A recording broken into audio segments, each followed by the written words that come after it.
Welcome back friends to my Tech Lesson YouTube channel. Today I am going to show you free upgradation of Windows 11 from Windows 10 as well as Windows 7 and Windows 8.1 user also can do this process exact same. जी हाँ, 24 जून Microsoft event के बाद से ही लोगों ने Windows 11 को install करने के लिए बेताब हो चुके हैं और बहुत सारे लोगों ने ऑलरेडी Windows 11 की लीक वर्जन को इंस्टॉल कर भी लिया है और काफ़ी प्रॉब्लम भी फेस कर रहे हैं, जैसे कि एप्लीकेशन ओपन ही नहीं हो रहा, कंप्यूटर हैंग हो रहा है। तो मैं आप लोगों को कोई लीक वर्जन बिल्कुल भी नहीं रिकमेंड करने वाला हूँ, क्योंकि हो सकता है उस लीक वर्जन आईएसओ फाइल में कोई वायरस या फिर मालिशियस कोड इंसर्ट किया हुआ है। सो मैं आज आप लोगों को ऑफिशियली विंडोज 11 की अपग्रेडेशन दिखाने वाला हूँ। और अगर आप विंडोज 11 की ऑफिशियल आईएसओ फाइल डाउनलोड करके फ्रेश इंस्टॉलेशन करना चाहते हो तो अभी इस वीडियो की अंत तक बने रहना, आपको वो भी पता चल जाए। हालांकि विंडोज 11 की स्टेबल रिलीज अब तक नहीं हुआ है, वो आपको इस साल के अंत तक देखने को मिलेगा। और हाल ही माइक्रोसॉफ्ट ने विंडोज 11 की डेव वर्जन रिलीज कर दी। Now you have to know that what is dev version. Dev version actually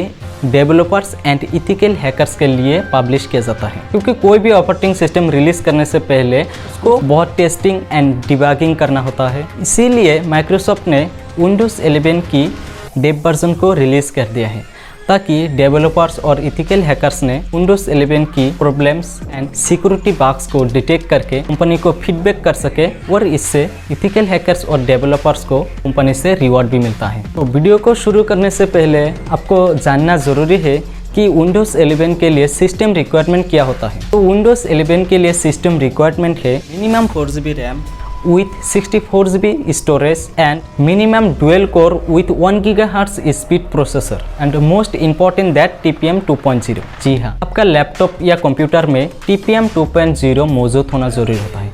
now what is TPM? तो TPM एक कंप्यूटर की फिजिकल सिक्योरिटी कंपोनेंट होता है जो पुराना लैपटॉप में नहीं हुआ करता। उसके बाद TPM 1.2 इंक्लूड किया गया है और उसके बाद लेटेस्ट में TPM 2.0 इंक्लूड किया गया है। सो विंडोज 11 के लिए आपको अपना लैपटॉप या कंप्यूटर पर TPM 2.0 मौजूद होना जरूरी है। सो TPM को चेक करने के लिए आपको जाना होगा सिस्टम की बायोस पर। वहाँ पर जाके आपको चेक करना होगा कि आपका लैपटॉप या कंप्यूटर पर TPM 2.0 इंक्लूड है भी नहीं और इसको इनेबल कैसे किया जाता है। जी हाँ, सभी लैपटॉप या कंप्यूटर पर इनेबल नहीं होता है, इसको मैन्युअली इनेबल करना होता है, तो वो भी आप इस वीडियो में देख पाएंगे। So without waste the time let's get started. Time make sure that your Windows 10 is up to date. और इसके बाद आपको इनेबल करना है आपका सिस्टम की TPM। तो इसको इनेबल करने के लिए आपको जाना होगा सिस्टम की बायोस पर। तो इसके लिए सिस्टम को रीस्टार्ट करना होगा।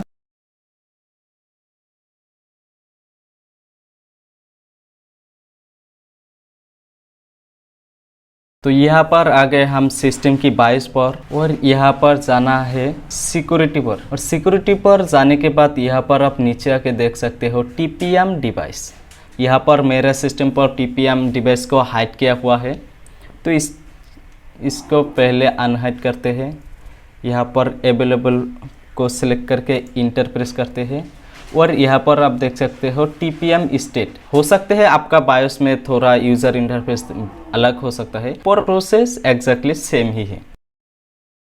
और सिंपली क्या करना है, एग्जिट पर आना है और यहाँ पर एग्जिट सेविंग चेंजेस पर इंटर प्रेस करके सिंपली येस कर देना है।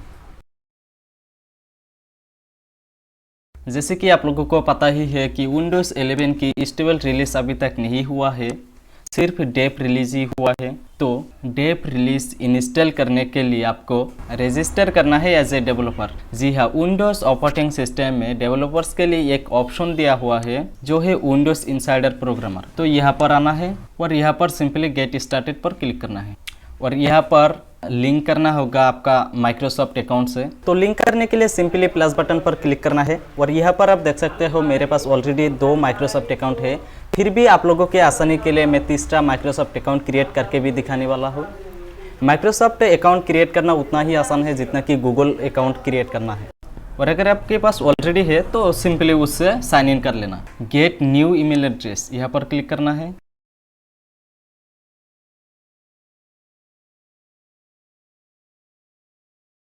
यहाँ पर अपना काउंट्री कोड सिलेक्ट कर लेना है। जैसा कि इंडिया का है 91, तो सिंपली आई प्रेस करने से इंडिया आता है और यहाँ पर इंडिया सेलेक्ट करना है और यहाँ पर आप अपना फ़ोन नंबर टाइप करना है और यहाँ पर सेंड कोड पर क्लिक करना है और यहाँ आप अपना मोबाइल पर एक OTP जाएगा, वो OTP यहाँ पर टाइप कर देना है। जैसे कि मेरा आया है 04 सिंपली नेक्स्ट पर क्लिक करना है और यहाँ पर आप अपना सिस्टम की कॉन्फर्मेशन मांगेगा, मतलब कि सिस्टम का पासवर्ड या फिर पिन जो भी है वो देना पड़ेगा। तो मेरा यहाँ पर पिन मांग रहा है और यहाँ पर रजिस्टर पर क्लिक करना है और यहाँ पर साइन अप पर क्लिक करना है और यहाँ पर एग्रीमेंट पॉलिसी को एक्सेप्ट करके सबमिट पर क्लिक करना है। नाउ यहाँ पर डेव चैनल को सिलेक्ट करके कॉन्फर्म पर क्लिक करना है, फिर से कॉन्फर्म पर क्लिक करना है। नाउ यहाँ पर आपको अपना सिस्टम को रीस्टार्ट करना होगा। नाउ सिस्टम रीस्टार्ट होने के बाद सिंपली आपको अपना सिस्टम को अपडेट कर लेना है। यहाँ पर आप देख सकते हो विंडोज़ 11 इनसाइडर प्रीव्यू डाउनलोड होना स्टार्ट हो गया है। इस प्रोसेस कंप्लीट होने में काफ़ी समय लगने वाला है, ये डिपेंड करता है आपके नेटवर्क स्पीड के ऊपर। सो मैं आप लोगों का टाइम वेस्ट ना करते हुए वीडियो को थोड़ा स्किप कर देता हूँ। तो download and installation process complete होने के बाद आप अपना लैपटॉप या कंप्यूटर को अगेन रीस्टार्ट कर लेना है और रीस्टार्ट होने के बाद अपना विंडोज़ 10 ऑपरेटिंग सिस्टम विंडोज़ 11 में अपग्रेड हो जाएगा।